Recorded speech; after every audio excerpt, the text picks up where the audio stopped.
नमस्कार साथियों, आज देश जी के ट्रिक में आप सभी का स्वागत है। दोस्तों, इस वीडियो में मैं आपके रेलवे आरपीएफ कांस्टेबल एग्जाम्स के लिए जीके जीएस का टॉप 50 महत्वपूर्ण प्रश्नों को कराने वाला हूं, जो कि आपके एग्जाम्स के लिए काफी ज्यादा महत्वपूर्ण रहने वाला है। तो साथियों, इस वीडियो को आप बड़ी ही ध्यानपूर्वक एंड तक जरूर देखिएगा।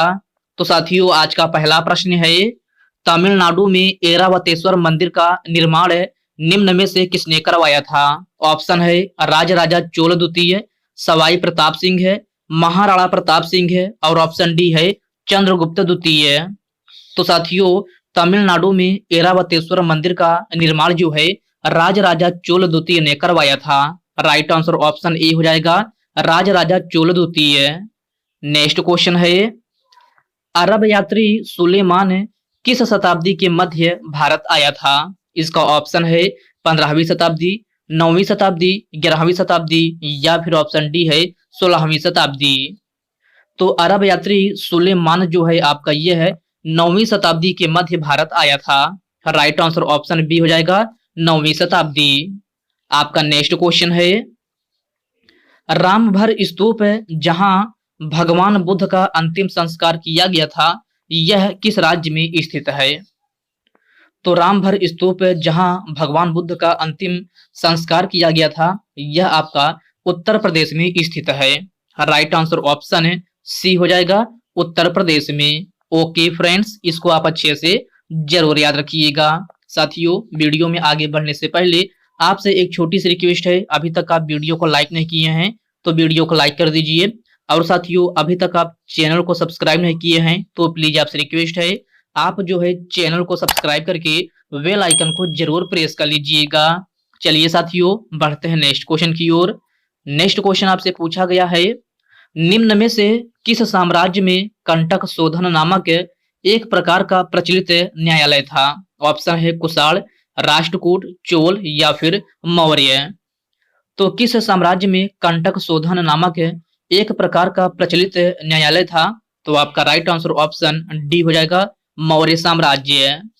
अगला प्रश्न है, वर्ष 2004 में कबड्डी का पहला विश्व कप कहां आयोजित किया गया था? मुंबई, हैदराबाद, पंजाब, या फिर कोलकाता।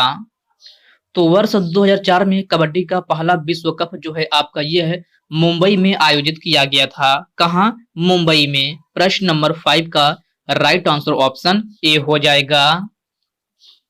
फुटबॉल के गोल पोस्ट की दूरी कितनी होती है?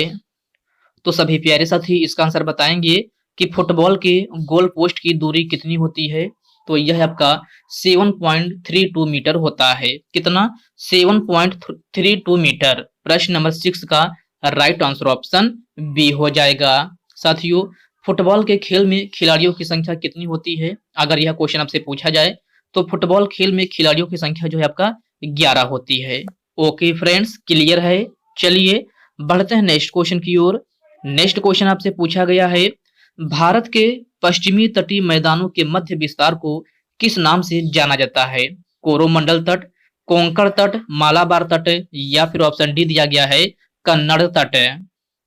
तो भारत के पश्चिमी तटीय मैदानों के मध्य विस्तार को जो है आपका कन्नड़ मैदान के नाम से जाना जाता है। तो आपका राइट आंसर ऑप्शन डी हो जाएगा, Kannada. Okay friends, next question है, किस संविधान संशोधन अधिनियम के द्वारा वस्तु एवं सेवा कर परिषद का गठन हुआ था? तो क्वेश्चन को ध्यान से पढ़िएगा। इसमें आपसे पूछा जा रहा है कि किस संवैधानिक संशोधन अधिनियम के द्वारा वस्तु एवं सेवा कर अर्थात जीएसटी परिषद का गठन हुआ था? तो आपका राइट आंसर ऑप्शन सी हो जाएगा, 101वां संवैधानिक संशोधन अधिनियम के द्वारा। तो आपका राइट आंसर ऑप्शन सी बन जाएगा। निम्न में से कौन सा शहर 1704 ईस्वी में बंगाल की राजधानी बना? मुर्शिदाबाद, हावड़ा, खड़गपुर, या फिर कोलकाता। तो कौन सा शहर 1704 ईस्वी में बंगाल की राजधानी बना? तो आपका राइट आंसर ऑप्शन ए हो जाएगा, मुर्शिदाबाद। ओके फ्रेंड्स, इसको आप अच्छे से जरूर याद रखिएगा। आपका नेक्स्ट क्वेश्चन है, why I am an atheist किस भारतीय स्वतंत्रता सेनानी की आत्मकथा है? ऑप्शन दिया गया है सुभाष चंद्र बोस, भगत सिंह, लाला लाजपत राय और ऑप्शन डी है बाल गंगाधर तिलक। तो भाई आई एम एन एथिस्ट जो है आपका ये है भगत सिंह की आत्मकथा है। किसकी? भगत सिंह की। प्रश्न नंबर 10 का राइट आंसर ऑप्शन बी हो जाएगा। तलत अजीज मुख्य रूप से गायक हैं? तो आपको बताना है तलत अजीज मुख्य रूप से किसके गायक हैं? तो आपका राइट आंसर ऑप्शन सी हो जाएगा गजल। ओके फ्रेंड्स, क्लियर है। चलिए बढ़ते हैं नेक्स्ट क्वेश्चन की ओर। नेक्स्ट क्वेश्चन आपसे पूछा गया है पापनासम सिवन निम्नलिखित में से किस संगीत से संबंधित थे? ऑप्शन है कर्नाटक, पंजाबी, ध्रुपद या फिर ख्याल। तो पापनासम सिवन का संबंध जो है कर्नाटक संगीत से है। राइट आंसर ऑप्शन ए हो जाएगा कर्नाटक संगीत। अगला प्रश्न है भारत की सबसे लंबी निरंतर दीवार जो विश्व की दूसरी सबसे लंबी दीवार है किस किले में स्थित है? तो सभी प्यारे साथी इसका आंसर बताएंगे कि भारत की सबसे लंबी निरंतर दीवार जो विश्व की दूसरी सबसे लंबी दीवार है यह किस किले में स्थित है? तो यह आपका कुंभलगढ़ किले में स्थित है। प्रश्न नंबर 13 का राइट आंसर ऑप्शन डी हो जाएगा कुंभलगढ़ है। ओके फ्रेंड्स, नेक्स्ट क्वेश्चन है भारतीय संविधान के किस अनुच्छेद में जीएसटी परिषद का गठन का प्रावधान है? तो जीएसटी परिषद गठन का प्रावधान भारतीय संविधान के किस अनुच्छेद में है? तो यह आपका अनुच्छेद 279 ए में है। राइट आंसर ऑप्शन सी हो जाएगा अनुच्छेद 279 ए। अगला प्रश्न है वर्ष 1868 से 1901 ईस्वी तक शासन करने वाले भोपाल के नवाब कौन थे? तो क्वेश्चन को ध्यान से पढ़िएगा। इसमें आपसे पूछा जा रहा है कि वर्ष 1868 से 1901 ईस्वी तक शासन करने वाले भोपाल के नवाब कौन थे? तो यह आपका शाहजहां बेगम थे। राइट आंसर ऑप्शन ए हो जाएगा शाहजहां बेगम। ओके फ्रेंड्स, इसको आप अच्छे से जरूर याद रखिएगा। निम्न में से कौन सा नगर चोल वंश के शासन के दौरान मंदिर नगर के रूप में विकसित हुआ? ऑप्शन दिया गया है अजमेर, अहमदाबाद, अहमदनगर या फिर भील स्वामी ने। तो कौन सा नगर चोल वंश के शासन के दौरान मंदिर नगर के रूप में विकसित हुआ? तो यह आपका भील स्वामी शहर था। राइट आंसर ऑप्शन डी हो जाएगा भील स्वामी ने। ओके फ्रेंड्स, क्लियर है। चलिए बढ़ते हैं नेक्स्ट क्वेश्चन की ओर। नेक्स्ट क्वेश्चन आपसे पूछा गया है वर्ष 1976 में भारत में पहला महिला अंतरराष्ट्रीय क्रिकेट मैच कहां आयोजित किया गया था? तो इस क्वेश्चन में आपसे पूछा जा रहा है कि वर्ष 1976 में भारत में पहला महिला अंतरराष्ट्रीय क्रिकेट मैच कहां आयोजित किया गया था? नई दिल्ली, बेंगलोर, कोलकाता या फिर ऑप्शन डी है मुंबई। तो आपका राइट आंसर ऑप्शन बी हो जाएगा बेंगलोर। अगला प्रश्न है चांग नृत्य किस राज्य से संबंधित है? तो चांग नृत्य जो है आपका किस राज्य से संबंधित है? तो आपका राइट आंसर ऑप्शन सी हो जाएगा राजस्थान। अगला प्रश्न है अर्थंकल पर्व और वेटुकड़ महोत्सव निम्न में से किस राज्य के चर्च उत्सव है? तो क्वेश्चन को ध्यान से पढ़िएगा। इसमें आपसे पूछा जा रहा है कि अर्थंकल पर्व और वेटुकड़ महोत्सव निम्न में से किस राज्य के चर्च उत्सव है? ऑप्शन दिया गया है केरल, सिक्किम, गोवा या फिर नागालैंड। आपका राइट आंसर ऑप्शन ए हो जाएगा केरल। अर्थंकल पर्व और वेटुकड़ महोत्सव जो है आपका केरल राज्य के चर्च उत्सव है। तो प्रश्न नंबर 19 का राइट आंसर ऑप्शन ए बन जाएगा। निम्न में से कौन सी पहाड़ी भारत के सबसे पूर्वी भाग में स्थित है? तो कौन सी पहाड़ी है जो भारत के सबसे पूर्वी भाग में स्थित है? तो यह आपका पटकाई बूम पहाड़िया है।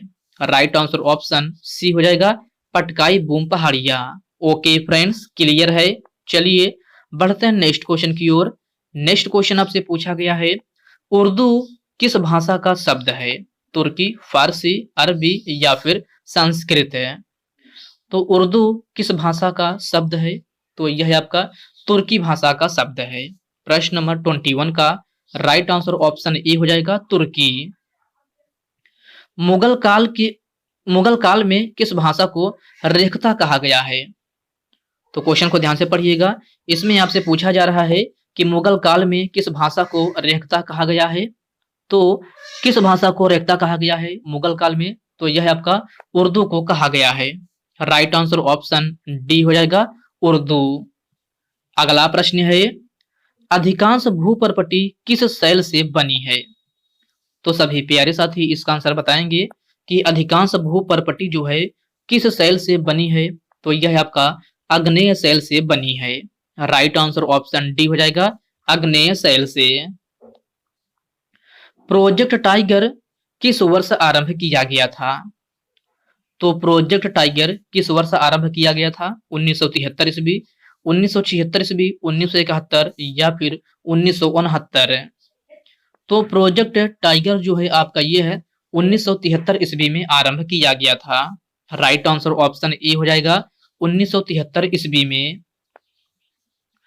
माहुरी एक पारंपरिक संगीत वाद्य यंत्र किस राज्य से संबंधित है? केरल, कर्नाटक, राजस्थान या फिर ओडिशा? आपका राइट आंसर ऑप्शन डी हो जाएगा ओडिशा। माहुरी एक पारंपरिक संगीत वाद्य यंत्र जो है आपका ओडिशा राज्य से संबंधित है। तो प्रश्न नंबर 25 का राइट आंसर ऑप्शन डी बन जाएगा। मुगल काल की राजकीय भाषा थी। तो मुगल काल की राजकीय भाषा कौन सी थी? तो यह आपका फारसी थी। राइट आंसर ऑप्शन बी हो जाएगा फारसी। ओके फ्रेंड्स, इसको आप अच्छे से जरूर याद रखिएगा। आपका नेक्स्ट क्वेश्चन है, हिंदी के पश्चात भारत की दूसरी सर्वाधिक बोली जाने वाली भाषा है। तो हिंदी के पश्चात भारत की दूसरी सर्वाधिक बोली जाने वाली भाषा कौन सी है? तो यह आपका बांग्ला है। प्रश्न नंबर 27 का राइट आंसर ऑप्शन ए हो जाएगा बांग्ला। भारतीय प्रतीक पर उत्कीर्ण सत्यमेव जयते कहां से लिया गया है? आनंद मठ, भगवत गीता, मुंडक उपनिषद या फिर ऋग्वेद? तो भारतीय प्रतीक पर उत्कीर्ण सत्यमेव जयते जो है आपका मुंडक उपनिषद से लिया गया है। कहां से? मुंडक उपनिषद से। प्रश्न नंबर 28 का राइट आंसर ऑप्शन सी बन जाएगा। भारतीय राष्ट्रीय आंदोलन के दौरान निम्न में से कौन सी घटना सबसे पहले हुई थी? तो इस क्वेश्चन में आपसे पूछा जा रहा है कि भारतीय राष्ट्रीय आंदोलन के दौरान निम्न में से कौन सी घटना सबसे पहले हुई थी? तो यह आपका बंगाल विभाजन हुआ था। राइट आंसर ऑप्शन बी हो जाएगा बंगाल विभाजन। साथियों, बंगाल विभाजन आपका कब हुआ था? तो यह आपका 1905 ईस्वी में हुआ था। कब? 1905 ईस्वी में। ओके फ्रेंड्स, नेक्स्ट क्वेश्चन है, भारतीय संविधान का कौन सा अनुच्छेद कारखानों में बच्चों के रोजगार पर प्रतिबंध लगाता है? तो भारतीय संविधान का कौन सा अनुच्छेद है जो कारखानों में बच्चों के रोजगार पर प्रतिबंध लगाता है? तो यह आपका अनुच्छेद 24 है। राइट आंसर ऑप्शन ए हो जाएगा अनुच्छेद 24 है। ओके फ्रेंड्स, क्लियर है। चलिए बढ़ते हैं नेक्स्ट क्वेश्चन की ओर। नेक्स्ट क्वेश्चन आपसे पूछा गया है, गोरा किसकी रचना है? तो गोरा जो है आपका यह है रविंद्रनाथ टैगोर की रचना है। राइट आंसर ऑप्शन डी हो जाएगा रविंद्रनाथ टैगोर। ओके फ्रेंड्स, इसको आप अच्छे से जरूर याद रखिएगा। आपका नेक्स्ट क्वेश्चन है, अर्थशास्त्र किस विषय पर लिखी गई पुस्तक है? तो सभी प्यारे साथी इसका आंसर बताएंगे कि अर्थशास्त्र जो है किस विषय पर लिखी गई पुस्तक है। तो आपका राइट आंसर ऑप्शन ए हो जाएगा राजनीति। अगला प्रश्न है, मानसरोवर झील स्थित है। तो मानसरोवर झील कहाँ स्थित है? भारत में, नेपाल में, तिब्बत में या फिर रांची में? तो आपका राइट आंसर ऑप्शन सी हो जाएगा तिब्बत में। मानसरोवर झील जो है आपका ये है तिब्बत में स्थित है। तो आपका प्रश्न नंबर 33 का राइट आंसर ऑप्शन सी हो जाएगा। यंग इंडिया सोसाइटी की स्थापना निम्नलिखित में से किसने किया था? इसका ऑप्शन दिया गया है बी सावरकर, राम प्रसाद बिस्मिल, बाल गंगाधर तिलक और ऑप्शन डी है जवाहरलाल नेहरू। तो यंग इंडिया सोसाइटी की स्थापना जो है बी सावरकर के द्वारा की गई थी। राइट आंसर ऑप्शन ए हो जाएगा बी सावरकर। और साथियों यंग इंडिया सोसाइटी की स्थापना कब हुई थी? तो इसकी स्थापना जो है 1904 ईस्वी में हुई थी। कब? 1904 ईस्वी में। अगला प्रश्न है वर्ष 1658 में औरंगजेब और महाराजा जसवंत सिंह के बीच हुई धर्मतपुर की लड़ाई किस नदी के तट पर हुआ था? तो यह आपका नर्मदा नदी के तट पर हुआ था। राइट आंसर ऑप्शन बी हो जाएगा, नर्मदा नदी। साथियों आपका धर्मतपुर की लड़ाई जो है आपका किस वर्ष हुआ था, यह भी क्वेश्चन आपसे पूछा जाए तो आपका कब हुआ था? तो यह आपका 1658 ईस्वी में हुआ था। अगला प्रश्न है पंचतंत्र के रचनाकार कौन है? तो पंचतंत्र के रचनाकार कौन है? कालिदास, बाणभट्ट, विष्णु शर्मा या फिर पृथ्वीराज। तो पंचतंत्र के रचनाकार जो है आपका यह विष्णु शर्मा है। कौन? विष्णु शर्मा। प्रश्न नंबर 36 का राइट आंसर ऑप्शन सी हो जाएगा। मेघदूत के लेखक कौन थे? तो मेरे प्यारे साथियों मेघदूत के लेखक जो है आपका कालिदास थे। राइट आंसर ऑप्शन ए हो जाएगा, कालिदास है। ओके फ्रेंड्स, नेक्स्ट क्वेश्चन है नंगा पर्वत चोटी किस श्रेणी में स्थित है? जास्कर श्रेणी, लद्दाख श्रेणी, हिमालय श्रेणी या फिर ऑप्शन डी है इनमें से कोई नहीं। तो मेरे प्यारे साथियों नंगा पर्वत चोटी जो है आपका यह है हिमालय श्रेणी में स्थित है। राइट आंसर ऑप्शन सी हो जाएगा, हिमालय श्रेणी में। कुल्लू घाटी किन दो पर्वत श्रेणियों के मध्य स्थित है? तो सभी प्यारे साथी इसका आंसर बताएंगे कि कुल्लू घाटी जो है किन दो पर्वत श्रेणियों के मध्य स्थित है? तो आपका राइट आंसर ऑप्शन ए हो जाएगा, धौलाधर एवं पीर पंजाल। गुरु शिखर पर्वत चोटी किस राज्य में स्थित है? तो गुरु शिखर पर्वत चोटी किस राज्य में स्थित है? बिहार में, राजस्थान में, गुजरात में या फिर ऑप्शन डी है इनमें से कोई नहीं। आपका राइट आंसर ऑप्शन बी हो जाएगा, राजस्थान में। गुरु शिखर पर्वत चोटी जो है आपका राजस्थान में स्थित है। दुधवा राष्ट्रीय उद्यान किस राज्य में स्थित है? आंध्र प्रदेश, उत्तर प्रदेश, महाराष्ट्र या फिर राजस्थान। तो दुधवा राष्ट्रीय उद्यान जो है आपका यह है उत्तर प्रदेश में स्थित है। राइट आंसर ऑप्शन बी हो जाएगा, उत्तर प्रदेश में। काजीरंगा राष्ट्रीय उद्यान कहां पर स्थित है? तो मेरे प्यारे साथियों काजीरंगा राष्ट्रीय उद्यान जो है आपका यह है असम राज्य में स्थित है। राइट आंसर ऑप्शन डी हो जाएगा, असम राज्य में। अरावली एवं विंध्य श्रृंखलाओं के मध्य कौन सा पठार स्थित है? छोटा नागपुर का पठार, मालवा का पठार, दक्कन का पठार और ऑप्शन डी दिया गया है इनमें से कोई नहीं। तो अरावली एवं विंध्य श्रृंखलाओं के मध्य जो है आपका मालवा का पठार स्थित है। प्रश्न नंबर 43 का राइट आंसर ऑप्शन बी हो जाएगा, मालवा का पठार। ओके फ्रेंड्स, इसको आप अच्छे से जरूर याद रखिएगा। आपसे पूछा जाए कि अरावली एवं विंध्य श्रृंखलाओं के मध्य कौन सा पठार स्थित है तो आपका राइट आंसर ऑप्शन बी हो जाएगा, मालवा का पठार। तमिलनाडु एवं आंध्र प्रदेश का पूर्वी तट कहलाता है। तो तमिलनाडु एवं आंध्र प्रदेश का पूर्वी तट क्या कहलाता है? तो आपका राइट आंसर ऑप्शन सी हो जाएगा, कोरोमंडल। निम्न में से काराकोरम पर्वत श्रेणी का पूर्व नाम क्या था? तो सभी प्यारे साथी इसका आंसर बताएंगे कि काराकोरम पर्वत श्रेणी का पूर्व नाम क्या था?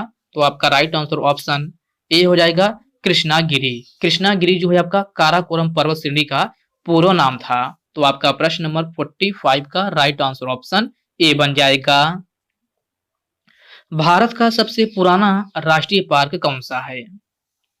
तो भारत का सबसे पुराना राष्ट्रीय पार्क जो है जिम कार्बेट राष्ट्रीय पार्क है। राइट आंसर ऑप्शन ए हो जाएगा, जिम कार्बेट राष्ट्रीय उद्यान। ओके फ्रेंड्स, क्लियर है।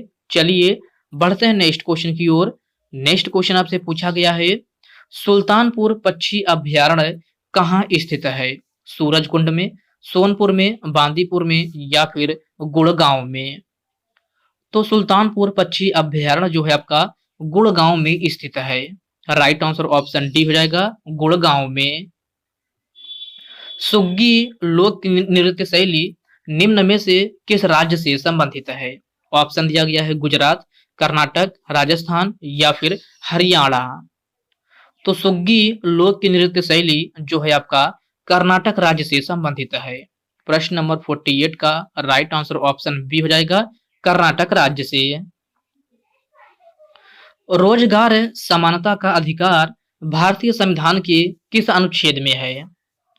तो मेरे प्यारे साथियों, रोजगार समानता का अधिकार भारतीय संविधान के अनुच्छेद 16 में है। राइट आंसर ऑप्शन डी हो जाएगा, अनुच्छेद 16। साथियों, अनुच्छेद 14 में क्या है? इसमें आपका विधि के समक्ष समता का अधिकार है। आपसे क्वेश्चन पूछा जाता है कि विधि के समक्ष समता का अधिकार भारतीय संविधान के किस अनुच्छेद में है? तो यह आपका अनुच्छेद 14 में है। और अनुच्छेद 15 में क्या है? तो इसमें लिंग, जाति, नस्ल एवं के प्रति के बारे में जो है भेदभाव के बारे में रोक लगाता है। तो आपसे पूछा जाए कि लिंग, जाति एवं नस्ल के प्रति भेदभाव के बारे में कौन सा अनुच्छेद है? तो यह आपका अनुच्छेद 15 है। और अनुच्छेद 18 में क्या है? तो साथियों, इसमें जो है आपका उपाधियों के अंत के बारे में बताया गया है। आपसे क्वेश्चन पूछा जाता है कि उपाधियों के अंत से संबंधित कौन सा अनुच्छेद है? तो यह आपका अनुच्छेद 18 है। तो इन पॉइंट को आप अच्छे से जरूर ध्यान में रखिएगा। आपका नेक्स्ट क्वेश्चन है, मेगस्थनीज किसके शासनकाल में भारत आया था? तो मेगस्थनीज चंद्रगुप्त मौर्य के शासनकाल में भारत आया था। प्रश्न नंबर 50 का राइट आंसर ऑप्शन सी बन जाएगा।